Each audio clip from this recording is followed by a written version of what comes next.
ओम नमो भगवते वासुदेवाय। ओम नमो भगवते वासुदेवाय।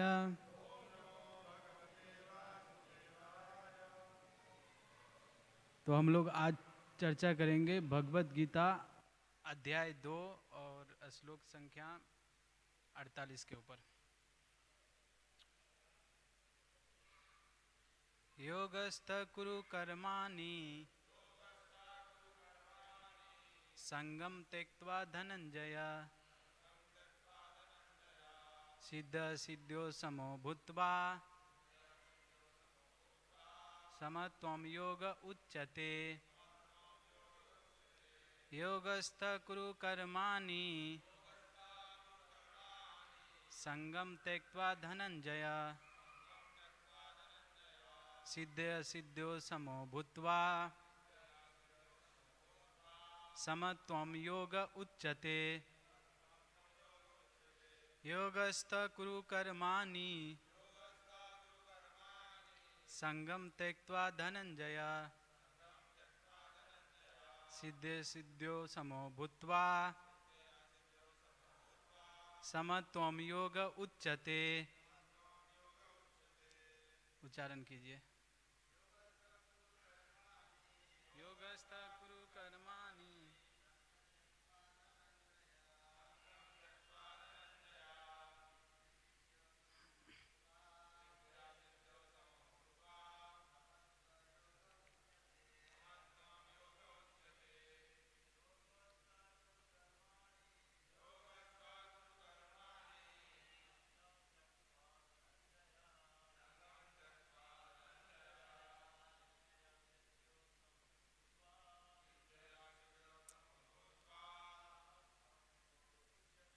समत्वं योग उच्यते। योगस्थ कुरु कर्माणि संगम त्यक्त्वा धनंजय सिद्ध सिद्ध्यो समो भूत्वा समत्वं योग उच्यते। योगस्थ कुरु कर्माणि संगम त्यक्त्वा धनंजय सिद्ध सिद्ध्यो समो भूत्वा समत्वं योग उच्यते। योगस्थ कुरु कर्माणि त्यक्त्वा धनंजय सिद्ध सिद्ध्यो समो भूत्वा समत्वं योग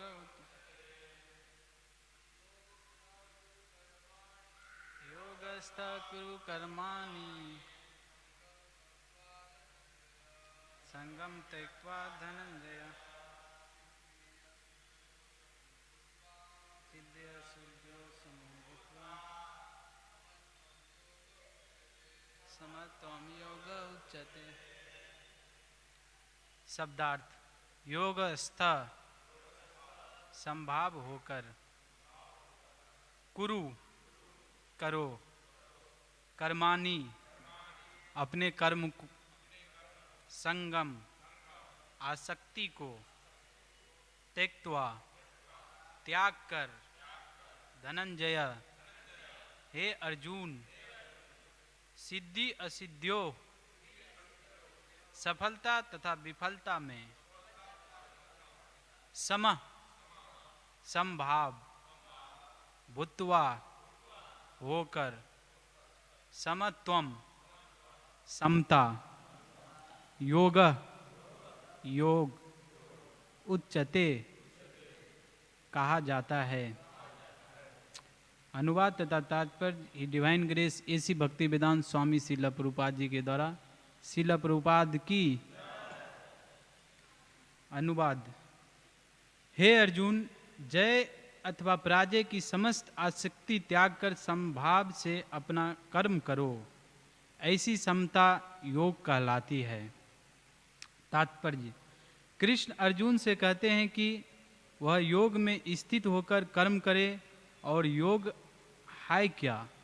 योग का अर्थ है सदैव चंचल रहने वाली इंद्रियों को वश में रखते हुए परम तत्व में मन को एकाग्र करना।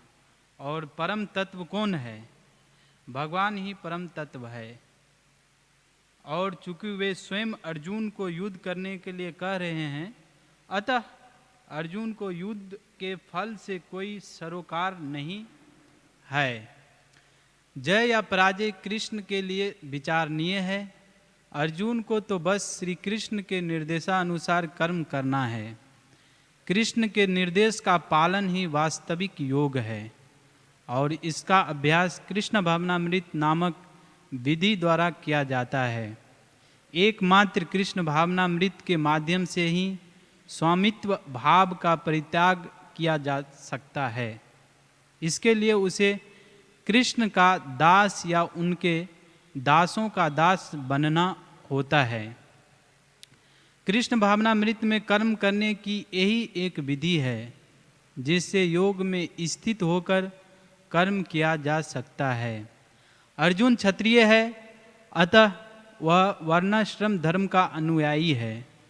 विष्णु पुराण में कहा गया है कि वर्णाश्रम धर्म का एकमात्र उद्देश्य विष्णु को प्रसन्न करना है। सांसारिक नियम है कि लोग पहले अपनी तुष्टि करते हैं, किंतु यहाँ तो अपने को तुष्ट न करके कृष्ण को तुष्ट करना है। अतः कृष्ण को तुष्ट किए बिना कोई वर्णाश्रम धर्म का पालन कर भी नहीं सकता। यहाँ पर प्रोक्ष रूप से अर्जुन को कृष्ण द्वारा बताई गई विधि के अनुसार कर्म करने का आदेश है। ओम अज्ञानतिमिरन्धस्य ज्ञानाञ्जनशलाकया चक्षुरुन्मीलितं तस्मै श्रीगुरवे नमः। श्रीचैतन्यमनोभीष्टं स्थापितं येन भूतले स्वयं रूप कदा मह्यं ददाति स्वपदान्तिकं। वन्देऽहं श्रीगुरू श्रीयुतापदकमलं श्रीगुरून् वैष्णवं च श्रीरूपं साग्रजातं सगना रघुनाथं वितं तं सजीवं साद्वैतं साद्भूतं परिजनसहितं श्रीकृष्णचैतन्यदेवं श्रीराधाकृष्णपादान् सगना ललिता श्रीविशाखावितांश्च। नमो विष्णुपादाय कृष्णपृष्ठाय भूतले श्रीमते भक्तिवेदांत स्वामिनीति नामिने। नमस्ते सारस्वती देवे गौरवाणी प्रचारिणी निर्विशेषा शून्यवादी पाश्चात्य देश तारिणी। नमो महाबदनाय कृष्ण प्रेम प्रदायते कृष्णाय कृष्ण चैतन्य नामने गौरतविषे नमः। हे कृष्ण करुणा सिंधु दीनबंधु जगतपते गोपेश गोपिका कांता राधा कांता नमस्तुते। तप्त कांचन गौरांगी राधे वृंदावनेश्वरी वृषभानुसुते देवी प्रणमामि हरिप्रिय। जय वंशाकल्पतरुभ्यश्च कृपा सिन्धुभ्येव च पतितानां पावनेभ्यो वैष्णवेभ्यो नमो नमः। जय श्री कृष्ण चैतन्य प्रभु नित्यानंद श्री अद्वैत गदाधर श्रीवासादि गौर भक्त वृंदा। हरे कृष्णा कृष्णा कृष्णा हरे हरे हरे राम राम राम हरे हरे। तो अभी क्लास शुरू करने से पहले मैं आप सभी का ब्लेसिंग चाहता हूँ, क्योंकि मेरे को आज क्लास चर्चा करने के लिए बोला गया है। तो आप सभी वैष्णव ब्लेसिंग दीजिए कि भगवान की प्रसन्नता के लिए कुछ बोल सकूं। तो यहाँ पर भक्त उपस्थित है सभी, जैसे साधु भूषण प्रभु, ये प्रभु जी मेरे को प्रचार किए थे। तो भले हम यहाँ अभी बोल रहे हैं, लेकिन प्रभु जी सीनियर है हमसे। हरे कृष्णा। तो यह जो है 39 नंबर श्लोक से लेकर और 53 नंबर श्लोक तक ये इन श्लोकों में जो है ध्यान योग का वर्णन किया गया है। ज्ञान योग, सॉरी, ज्ञान योग।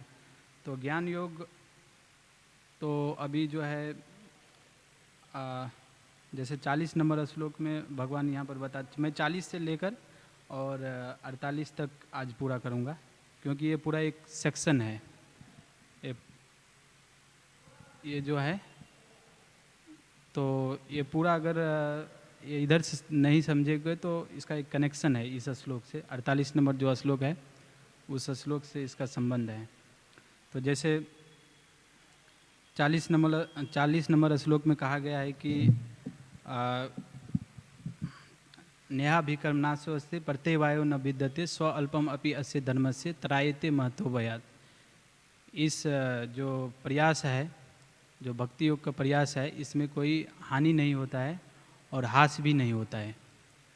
तो भक्ति योग मतलब परमानेंट है।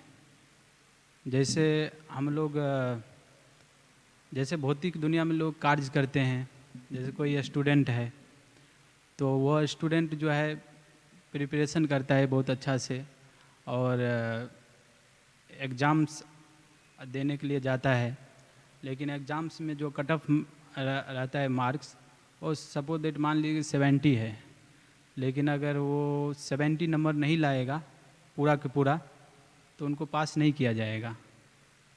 अगर 69 नंबर भी लाता है 69 तो भी वह जो है फेल ही माना जाएगा। तो लेकिन भक्ति में ऐसा नहीं है। प्रभुपाद जी इस तात्पर्य में लिखते हैं 40 नंबर के तात्पर्य में कि भक्ति अगर कोई व्यक्ति थोड़ा भी करता है तो उसको जो है वह भक्ति परमानेंट अकाउंट में जमा हो जाता है।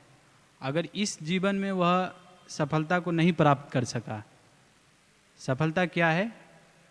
भगवान के धाम वापस जाना, प्रेममयी भगवान के प्रति शुद्ध प्रेम उत्पन्न करना, ये अगर हम प्राप्त नहीं कर पाते हैं इस लाइफ में, अगर भक्ति करते करते अगर हम शरीर छोड़ दिए तो जो नेक्स्ट जन्म होगा, तो जैसे हमने भक्ति किया जितना, सपोज मान लीजिए 50% या 60%, तो वहाँ से जो है 61% से भक्ति शुरू होगी अगले जीवन में। तो यह इसका मतलब है कि नेहा भी कर्मनाशो अस्ते प्रत्यवायो न विद्यते।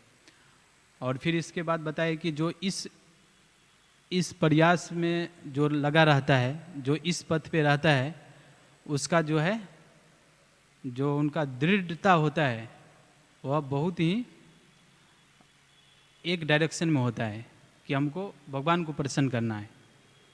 व्यवसाय आत्मिका बुद्धि एक है कुरुनंदना। तो उनका बुद्धि जो है बहुत दृढ़ रहता है और वो दृढ़तापूर्वक भगवान की भक्ति करता है।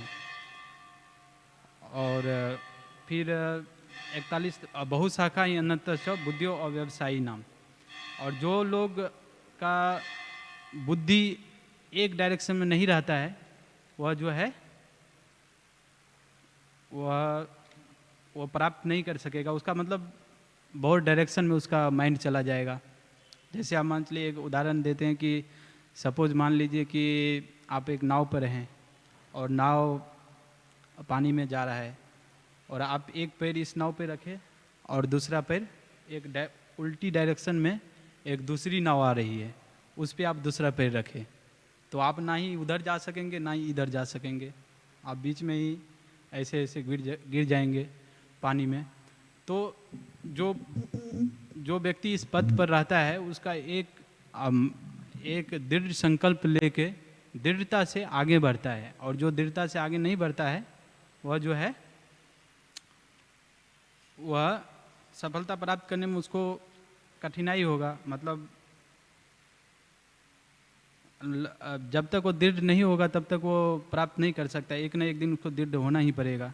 जब तक दृढ़ नहीं होगा तो उसको लेट लगेगा सफलता प्राप्त करने में। फिर आगे बताते हैं कि जो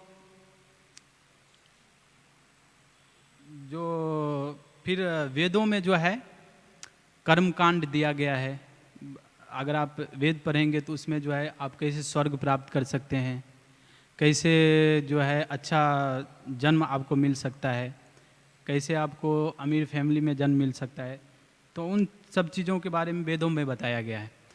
तो जो अल्प बुद्धि वाले लोग रहते हैं वह जो है इस चीज़ से आकर्षित हो जाते हैं कि हमको स्वर्ग जाना है, ऐश्वर्य के प्रति आकर्षित हो जाता है। फिर आगे बताते हैं कि ये लोग बुद्धिमान नहीं होता है, जो जिसको स्वर्ग जाना है उधर जाके भोग करना है तो वो बुद्धिमान नहीं है। बुद्धिमान क्यों नहीं है? क्योंकि भगवान भगवत गीता में ही बताते हैं कि अगर कोई व्यक्ति पुण्य करता है तो पुण्य करने के बाद वो पुण्य का जो फल होता है उससे उसको स्वर्ग की प्राप्ति होती है। लेकिन छिन्ने पुण्य मरते लोकम, फिर से मृत्यु लोक में उसको आना ही पड़ेगा। उसका जैसे अगर उनका पुण्य अगर ख़त्म हो जाएगा तो फिर मृत्यु लोक में आएगा, और मृत्यु लोक में जब आएगा तो फिर से जो है जन्म मृत्यु जरा व्याधि के चक्कर में पड़ना पड़ेगा। तो फिर वो इधर आएगा, फिर कुछ पुण्य कर्म करेगा, और पुण्य कर्म करेगा फिर कुछ पाप भी करेगा, और जब पाप करेगा तो पाप के लिए तो फिर नरक भी जाना पड़ेगा, और पुण्य के लिए स्वर्ग जाना पड़ेगा। लेकिन फिर वो जो है उनको स्वर्ग भोग कर और नरक काट कर उसको फिर से इधर आना पड़ेगा। तो ऐसा जीवन में ऐसा चक्कर चलता रहेगा। तो ये चक्कर में अगर फंसा रहेगा तो ये बुद्धिमत्ता नहीं है। तो ये अल्प ज्ञानी लोग जो है वो जो है जिसको ज्ञान नहीं है कि भगवत धाम भी है जहाँ पर जाने के बाद फिर से इधर लौटना नहीं पड़ता है। यद गत्वा न निवर्तन्ते तद धामम परमम माम, भगवान भगवत गीता में ही बताते हैं 15 अध्याय का, अगर आप 15 अध्याय में 6 नंबर श्लोक में वहाँ बताते हैं कि जो मेरे धाम को प्राप्त हो जाता है उनको फिर से इस भौतिक जगत में आना नहीं पड़ता है। तो वह जो है वह धाम के बारे में जिसको पता रहेगा वह तो स्वर्ग जाना नहीं चाहेगा। अभी जो भक्त लोग हैं, जैसे जो भक्त है उससे अगर पूछा जाए कि आप अभी जो नया नया भक्त भी बनता है उसको भी पूछते हैं कि आपको स्वर्ग जाना है तो मना कर देते हैं, मेरे को नहीं जाना है। तो क्योंकि उनको पता है कि स्वर्ग जाकर आखिरकार हमको वहाँ से लौटना ही पड़ेगा। तो इससे जाने से कोई फ़ायदा नहीं है। इससे अच्छा है कि आप जो है भगवान के धाम जाओ, वहाँ पर सच्चित आनंद रूप में रहो और भगवान की सेवा करो, और वहाँ पर आनंद ही आनंद है, और बुढ़ापा नहीं है, जन्म नहीं है, मृत्यु नहीं है। ये जो यहाँ पर जन्म मृत्यु जरा व्याधि 4 चीज़ है वो आध्यात्मिक जगत में नहीं होता है। तो ये सभी चीज़ों का जो ज्ञान होना चाहिए वो ज्ञान नहीं रहता है, तो लोग जो है स्वर्ग जाना चाहता है और बहुत सारे यज्ञ भी करते हैं। आप जैसे सोशल वर्क है, जैसे भोजन ही बांटना, ये सामाजिक कार्य है कि भूखे को आप भोजन खिलाओ, ये अच्छा बात है। लेकिन जो है और थोड़ा सा अगर उसको भगवत गीता का ज्ञान रहेगा तो यज्ञ शिष्टा आसीना संतो मुच्यंते सर्व किल विषय भुजंते ते तो अगम पापम ए पचंती आत्म कारणात। तो वो भोजन देते हैं भगवान को अर्पित करके, अगर नहीं देते हैं तो वो एक तरह से सिन पाप माना जाता है। तो अगर ज्ञान रहेगा तो वही भोजन को भगवान को अर्पित करके और प्रसाद के रूप में अगर बांटेंगे तो फिर जो है उसका पेट भी भरेगा और आध्यात्मिक उन्नति भी होगा। तो ये जो है ये सभी भगवत गीता नहीं पढ़ने के कारण होता है। भगवान हमारे जो वैदिक शास्त्र है, भागवतम, भगवत गीता, चैतन्य चरितामृत, ये सभी नहीं पढ़ते हैं तो ज्ञान की कमी हो जाती है, और ज्ञान की जब कमी हो जाती है तब हम जो है गलती करते हैं। तो ये वेदों में जो है ये सब चीज़ें दी गई है, लेकिन जो बुद्धिमान लोग हैं वह जो है इन सब चीज़ों को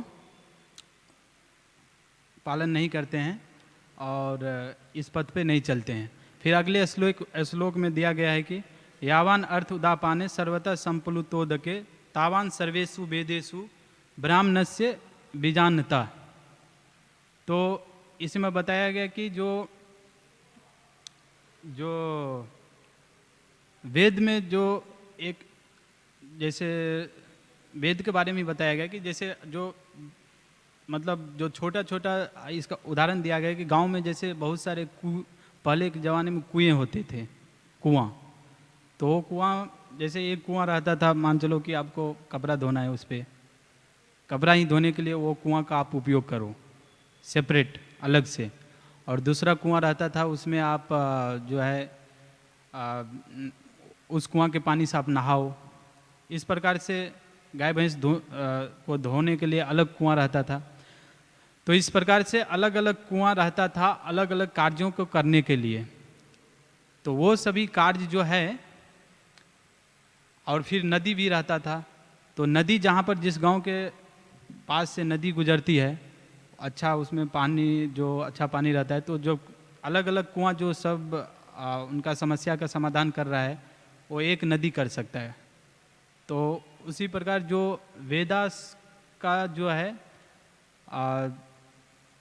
आंतरिक, इसी प्रकार वेदों के आंतरिक तात्पर्य जानने वाले को उनके सारे प्रयोजन सिद्ध हो जाते हैं।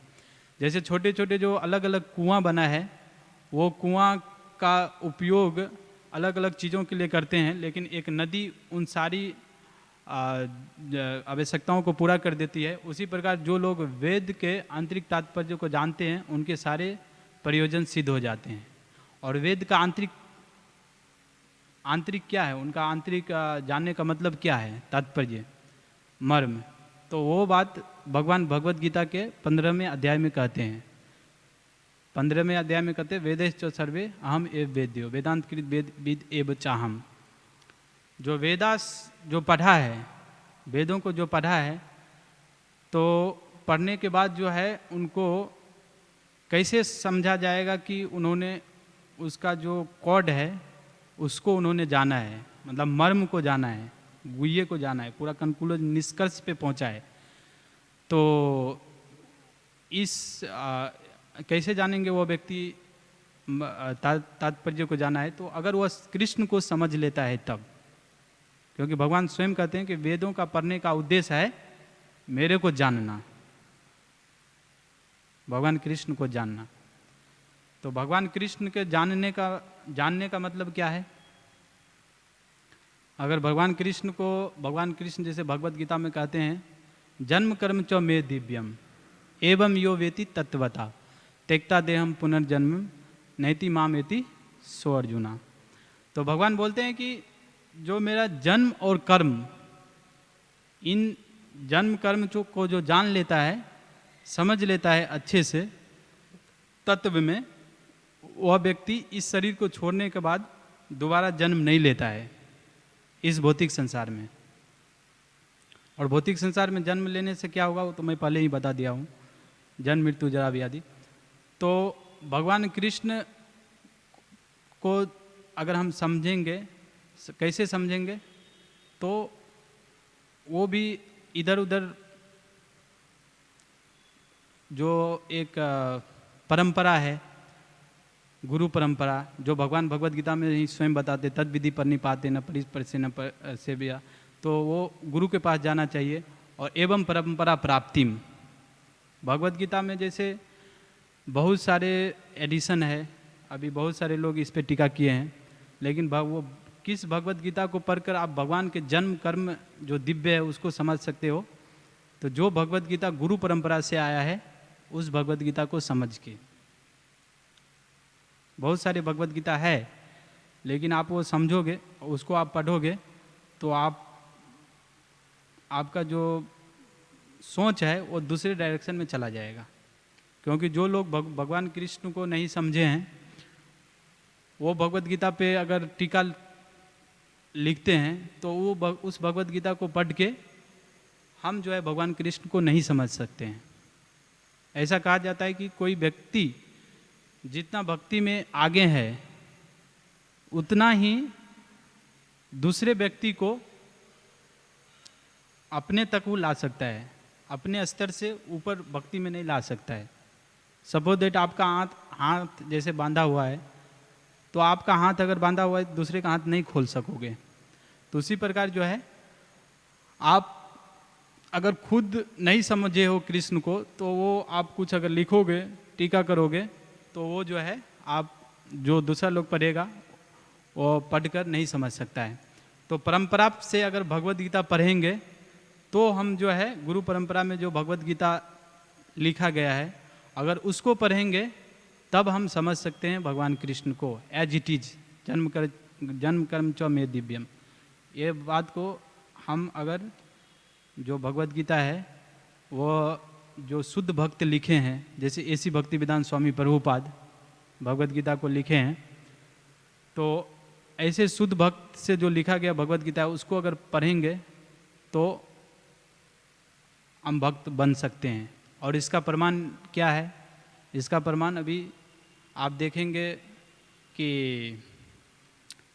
पूरे संसार में जो लोग अभी कृष्ण भक्ति कर रहे हैं, तो वो सभी लोगों ने इन भगवत गीता को पढ़ा और इसी भगवत गीता को पढ़ के भक्त बन गया। तो यह प्रमाण है। इसीलिए जो है भगवत गीता जब तक सही नहीं है तब तक जो है लोग भक्त नहीं बनते। जो मांस, मदिरा, इलिसिट रिलेशन, अवैध संबंध, ये सभी चीज़ जो व्यक्ति खुलकर करते थे, वो व्यक्ति आज ये सभी चीज़ों को छोड़कर भगवान का नाम ले रहे हैं। हरे कृष्णा कृष्णा कृष्णा हरे हरे, हरे राम राम राम हरे हरे। इस नाम को वो व्यक्ति जप कर रहे हैं। क्यों? क्योंकि उनका जो है रोग है, ये भौतिक जगत में जो है हम लोग है, तो हम लोग एक क्या बोलते हैं, हमको रोग है, बीमारी क्या है? भगवान को भूल गए और मद में हैं, भगवान को भूल जाते हैं। ओरिजिनल कॉन्शियसनेस को जो अपना हमारा जो अपना चेतना है, वो चेतना को भूल के जो असली चेतना है वह चेतना है भगवान की सेवा करना। अगर हम उसको भूल गए और भूलने के बाद हम जो है दूसरे लोगों की सेवा कर रहे हैं, भगवान को छोड़कर साइड में रख के। भगवान को तो सेवा करने की बात तो दूर है, कई लोग तो देवताओं की भी पूजा नहीं करते हैं, तो उनको भूल गए। तो ये हमारी बीमारी है एक्चुअली में। तो ये बीमारी जो है, इसीलिए वो हम लोग जैसे दारू जो व्यक्ति पी लेता है गांव में, उसको अगर आप जाके बोलोगे कि कुछ बोलो आप, तो वो आपका सुनेगा नहीं। क्यों? क्योंकि वो नशा में है। वो बोलेगा कि आपको ही समझा कर भेज देगा। आप उसको जाओगे कुछ बोलने के लिए, तो आपको ही 10 मिनट और आपको जाने भी नहीं देगा, और पकड़ कर उधर सुनाएगा भी 5-7 मिनट, और फिर आपको ही पढ़ा कर भेज देगा। क्यों? क्योंकि वो नशा में है। इसी प्रकार प्रभुपाद जी एक लेक्चर में बोलते हैं कि हम लोग एक्चुअली में नशा में हैं इधर, क्योंकि भगवान को भूल गए तो एक नशा में है, क्योंकि हमारा ओरिजिनल कॉन्शियसनेस है उसको भूल गए, तो बीमार भी है, एक लेक्चर में बोलते हैं। तो बीमारी कैसे छूटा? यही भगवत गीता को पढ़ के। तो उन लोगों का बीमारी अगर छूट सकता है जो भगवान के भक्त बन सकते हैं, जो लोग इतने जो है गलत रास्ते में है जैसे, तो उनका बीमारी अगर छूट सकता है तो सभी का बीमारी छूट सकता है। क्योंकि बीमारी तो एक ही है, भगवान को भूलना, और दवाई भी एक ही है। तो भगवत गीता, श्रीमद् भागवतम शास्त्र, मेनली शुद्ध भक्त की कृपा। तो कहने का तात्पर्य यह है कि भगवान इधर आते हैं और आकर लीला करते हैं, जो कि शुद्ध भक्त को भेजते हैं। तो उनके संपर्क में हम आकर हम जो है भगवान के जन्म कर्म ये सभी चीज़ को समझ सकते हैं। ठीक है? और जब समझेंगे तो हमारा जो है पुनर्जन्म नहीं होगा, हम वापस भगवान के धाम जाएंगे। अभी जो मोस्ट फेमस श्लोक है इसके बाद, कर्मण्ये एव अधिकारस्ते माँ फलेषु कदाचन माँ कर्म फल हेतुर्भूर माते संगो अस्तो अकर्मणि। ये जो है फेमस श्लोक है, प्रसिद्ध पूरे इंडिया में। आप किसी को भी कहो कि कहिए कि आप जो है भक्ति करो या कुछ आप दूसरे चीज़ बताओ भक्ति के बारे में, तो बोलेंगे भगवान बोला है ना कर्म करने के लिए, कर्मण्य एव अधिकार से, हम कर्म कर रहे हैं। आपको ये बात जरूर बोलेंगे। और उनको जो लोग हैं, बहुत सारे लोग हैं, उनको कुछ याद रहे ना रहे, कर्मण्य एव अधिकारस्ते ये याद ही रहता है। ये अच्छी बात भी है, और लेकिन अधूरा ज्ञान जो है वो खतरनाक होता है, पूरा याद रहना चाहिए। एक लाइन ही याद रहता है कि तुम्हें अपने कर्म करने का अधिकार है, किंतु कर्म के फलों के तुम अधिकारी नहीं हो, यह लाइन नहीं बोलते हैं। केवल बोलते हैं कि आपको जो है हम कर्म कर रहे हैं, लेकिन कौन सा कर्म कर रहे हैं? वो कर्म कर रहे हैं कि जो कर्म जो है कर्म किया जाता है भगवान विष्णु की तुष्टि के लिए। ऐसा नहीं है कि आप जो है कोई सा भी कर्म करेंगे, कोई सा भी अगर कर्म करेंगे और भगवान की तुष्टि के लिए वो आप नहीं कर रहे हैं तो क्या होगा? यज्ञार्थार्थ कर्मणो अन्यत्र लोको अयम कर्म बंधन तद अर्थम कर्म कौन्तेय मुक्त संग समाचार। आप वो कर्म के बंधन में फंस जाएंगे, जो कर्म कर रहे हैं वो कर्म के बंधन में फंस जाएंगे। बोलते हैं हम कर्म करते हैं, कर्म क्या करते हैं? अभी सपोज दैट 7 बजे सुबह से लेकर, कई लोग 7 बजे सुबह से लेकर और 9 बजे रात तक कठिन परिश्रम करते हैं। तो कठिन परिश्रम करते हैं तो बोलते हैं कर्म करते हैं, लेकिन ऐसा कर्म जो है शास्त्रों में नहीं बताया गया है। शास्त्रों में बताया गया है कि आप कर्म करो, लेकिन जितना आप प्रिस्क्राइब्ड किया गया नियत कर्म, नियत जो है आपके लिए उतना करो। फैमिली है घर में, तो फैमिली को चलाने के लिए तो कर्म करना पड़ेगा, बिना कर्म किए तो चलेगा नहीं। नियतम कुरु कर्म त्वम कर्म जाय हो अकर्म न शरीर यात्रा अपि न परिसिद्ध अकर्म न। भगवान बोलते हैं कि शरीर को भी आप पालन नहीं कर सकते हो अगर आप कर्म नहीं करो। कर्म करो लेकिन उतना नहीं। सपोज दैट 8 घंटा फैमिली के चलाने के लिए अच्छे से आप कर्म करो, या लाइवलीहुड को चलाने के लिए 8 घंटा पर्याप्त है, लेकिन उसके बाद जो समय मिलता है उसमें जो है भगवान को भी जानने का प्रयास करो। ऐसा जो है, मैं एक लेक्चर सुन रहा था, मैं अपने मन से नहीं बोल रहा हूँ, एक बहुत सीनियर महाराज है भक्ति रसामृत महाराज, उसको आप जानते होंगे उनको। तो महाराज जी बोल रहे थे 8 घंटा कर्म, 8 घंटा आप परिश्रम करो, और उसमें जो है आपको जो फल मिलता है उससे आसक्त मत हो जाओ। आपने अपना पूरा 8 घंटा आप अच्छे से काम करो, जितना आपको मेहनत करना है करो, लेकिन 8 घंटा के बाद वो जो फल आपको मिला उसमें आप आसक्त मत रहिए। और जो स्टूडेंट लोग हैं उनको भी पढ़ना रहता है, तो ऐसा नहीं कि 24 घंटा पढ़ते रहे, सोते टाइम भी पढ़ना है, उठते टाइम भी पढ़ना है, हमेशा पढ़ते रहे। तो अगर ऐसा हम करेंगे तो हमारा जो रियल गोल जो है वो असली गोल अंते नारायण स्मृति। भागवतम में बोला गया है कि मनुष्य को अंत समय में नारायण का स्मरण आना चाहिए। हमारा असली गोल है अथा तो ब्रह्म जिज्ञासा। अगर हम बिजी रहेंगे पूरा 17 घंटा 18 घंटा काम करेंगे तो अथा तो ब्रह्म जिज्ञासा किधर से आएगा?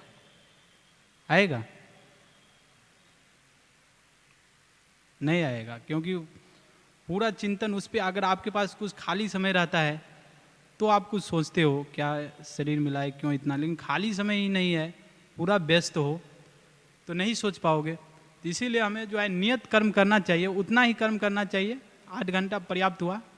और उसके बाद जो है जो समय बचता है वो भगवान की भक्ति में लगानी चाहिए, जो कि हमारे जीवन का लक्ष्य है। लक्ष्य कैसे है हम नहीं बोल रहे हैं, श्रीमद् भागवतम बोल रहा है। श्रीमद् भागवतम में लिखा गया है ये सभी चीज़। तो इस तरह से अभी आज का श्लोक आ रहा है, दूरेन है आज का जो श्लोक है वो 48 नंबर श्लोक है। तो आज का जो श्लोक है उसमें बताया गया है कि योगस्थ कुरु कर्माणि संगम त्यक्त्वा धनंजय सिद्धि असिद्धियो समभूत्वा समत्वम योग उच्यते। हे अर्जुन, जय तथा पराजय की समस्त आसक्ति त्याग कर समभाव से अपना कर्म करो, ऐसी समता योग कहलाती है। तो योगस्थ प्रभुपाद जी एक लेक्चर दिए हैं इसी पे, तो मैं वो लेक्चर देख रहा था। उसमें प्रभुपाद जी लिखते हैं कि जो योगस्थ का मतलब है कि हमको जो है आध्यात्मिक स्तर पे अपने आप को रखना। आध्यात्मिक स्तर पर कैसे रखेंगे? जो भी हम कर्म करते हैं वो कर्म, जैसे भौतिक कर्म भी करते हैं, तो उसको अगर हम भगवान की प्रसन्नता के लिए करेंगे तो वो आध्यात्मिक माना जाएगा। एक लेक्चर में जैसे प्रभुपाद जी बोल रहे थे कि जैसे पुजारी जो होते हैं वो भगवान को आरती करते हैं, लेकिन टेंपल में जैसे बगीचा है, उधर कोई वो उस फूल में पानी भी डालते हैं या कोई टेंपल में झाड़ू भी लगाते हैं, वो अगर देखेंगे तो एक तरह से भौतिक है। लेकिन प्रभुपाद जी बोलते हैं कि दोनों सेम है, क्योंकि दोनों किसके लिए कर रहे हैं? भगवान कृष्ण के लिए कर रहे हैं। और भगवान कृष्ण क्या है? परम सत्य है। एब्सोल्यूट जो लेवल पर होता है वह, जो परम सत्य के स्तर पर ड्यूलिटी नहीं होता है। तो इसीलिए हमको जो है कर्म करना चाहिए अनासक्त होके। अनासक्त कैसे होंगे? तो हम भगवान कृष्ण की प्रसन्नता के लिए करेंगे। जो भी कर्म करते हैं, जो भी सेवाएं करते हैं, तो हमको ये बात कभी कभी भूल जाते हैं। हमको याद हमेशा रखना चाहिए कि हम यह सेवा कर रहे हैं भगवान कृष्ण की प्रसन्नता के लिए, वरना अपनी प्रसन्नता के लिए अगर करेंगे तो इंद्रिय तृप्ति हो जाएगा। अगर इंद्रिय तृप्ति हो जाएगा तो फिर भक्ति नहीं रहेगी ना। तो इसके लिए जो है, जो हम कर्म करते हैं, जो सेवाएं करते हैं, वो भगवान कृष्ण को ध्यान में रखकर करना चाहिए कि भगवान कृष्ण की प्रसन्नता के लिए हम कर रहे हैं। और अनासक्त होके, भगवत गीता में बोला गया कि अगर आप अनासक्त होके काम करेंगे तो उसका रिजल्ट क्या होता है। तीसरा अध्याय आप पढ़ेंगे तो उसमें बताया, तस्माद असक्त सत्यम कार्यम कर्म समाचर असक्तो ही आचरण कर्म परम आपनोति पुरुष। अगर असक्त होकर कार्य करेंगे तो उसका फल क्या होता है? आपको भगवान की प्राप्ति होगी। परम आपनोति पुरुष, परम को आप प्राप्त करेंगे असक्त होकर काम करेंगे तो। क्योंकि असक्त वही व्यक्ति हो सकता है जिनको पता है कि ये जो है भगवान की इंद्रिय तृप्ति के लिए कर रहे हैं। हम अपनी इंद्रियों को भगवान की इंद्रियां हैं उनकी सेवा में लगा रहे हैं, वही व्यक्ति अनासक्त होकर कार्य करेंगे। योगा का भी मतलब बताएं कि योगा मतलब, प्रभुपाद जी इस तात्पर्य में ही लिखते हैं कि योगा मतलब अपनी इंद्रियों को नियंत्रण करते हुए अपने मन को भगवान के चरण कमल पर केंद्रित करना, यह है योग। तो चरण कमल पर केंद्रित करने का मतलब क्या है? ऐसे सोचते रहेंगे कि हम भगवान के चरण कमल पर अपना मन केंद्रित किए हैं, तो कितना देर सोचेंगे? नहीं सोच पाएंगे। तो केंद्रित करने का मतलब है कि सेवा में लगे रहना, अपनी सारी इंद्रियों को सेवा में लगा कर रखना।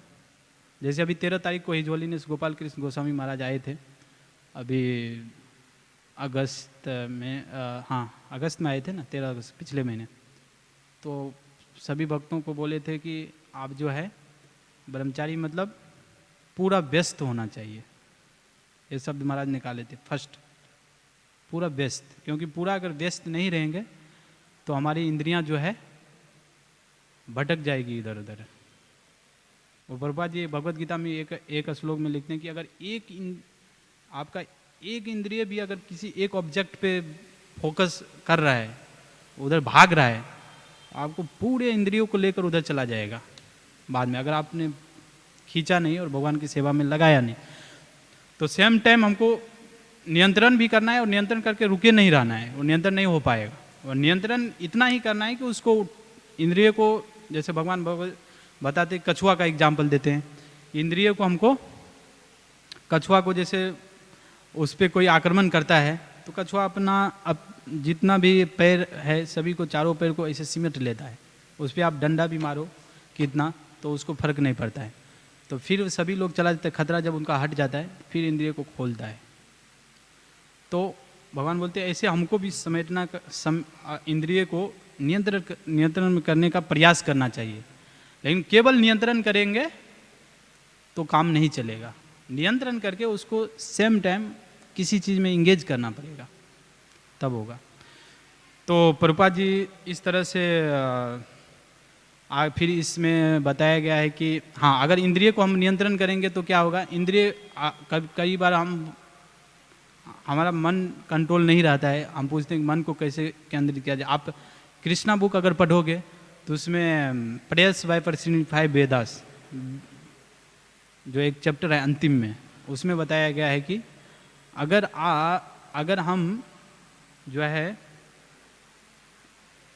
अथॉरिटी जो है भगवान के प्रतिनिधि है, उनके बात को पालन करने का प्रयास करेंगे तो हमारा मन जो है नियंत्रण में रहेगा। तो जो भगवान के प्रतिनिधि है और जो अधिकारी है, जो गुरु है, वो तो वही बोलते हैं ना, सेवा में लगे रहो, सेवा में लगे रहो। तो सेवा में लगा कर रखेंगे तो हमारा मन भी नियंत्रित रहेगा। मन नहीं नियंत्रित होने का एक मात्र कारण है कि सेवा में इंगेजमेंट नहीं रहता है। अगर इंगेजमेंट नहीं रहेगा तो मन जो है इधर उधर भागेगा ही भागेगा। तो फिर आगे जाकर बताते हैं कि जो वर्णाश्रम धर्म के बारे में, तो जैसे वर्णाश्रम धर्म के पालन करने का एक ही उद्देश्य है कि भगवान की तुष्टि के लिए कार्य करना। तो हम जो भी कार्य अपने घर में करते हैं वो सभी कार्य जो है अगर भगवान की तुष्टि के लिए करेंगे, पैसा कमाएंगे, खाना खाएंगे भगवान को ऑफर करके, और पैसा कमाएंगे, घर में विग्रह रखेंगे जो गृहस्थ भक्त हैं। जैसे सपोज मैं गृहस्थ हूँ मान लीजिए, तो अगर घर में मैं डीटी रखा हूँ, पैसा कमाता हूँ, भगवान की सुबह सुबह उठकर मंगल आरती करता हूँ, और मंगल आरती करने के बाद जो है कीर्तन करता हूँ और भगवान को भोग ऑफर करता हूँ, तो वो सारे जो पूरा दिन काम करेंगे वो काम जो है हमारा आध्यात्मिक हो जाएगा। वही वर्णाश्रम का मतलब है। तो इस तरह से हम भी भगवान को प्राप्त कर सकते हैं, सारे कार्य को भगवान को केंद्रित करके। और भगवान को प्रसन्न करने का सबसे अच्छा उपाय है कि हरे कृष्णा महामंत्र का डेली जप करना। बोलिए हमारे साथ, हरे कृष्णा कृष्णा कृष्णा हरे हरे, हरे राम राम राम हरे हरे, हरे कृष्णा कृष्णा कृष्णा हरे हरे, हरे राम राम राम हरे हरे, हरे कृष्णा कृष्णा कृष्णा हरे हरे, हरे राम राम राम हरे हरे। जय श्री श्री राधा रास बिहारी भगवान की, श्री श्री सीताराम लक्ष्मण हनुमान जी की, श्री श्री गौर निताय जी की, श्रील प्रभुपाद की। तो इस मंत्र को अगर हम डेली जप करेंगे, जो व्यक्ति जप नहीं करते हैं उसको कम से कम 15 मिनट जप करना चाहिए। इस मंत्र को अगर हम डेली जप करेंगे तो ये महामंत्र है, इसके थ्रू हम जो है कलयुग में भगवान को प्रसन्न कर सकते हैं और हम अपना जो है जो परम लक्ष्य है वह प्राप्त कर सकते हैं, भगवान के धाम। हरे कृष्णा।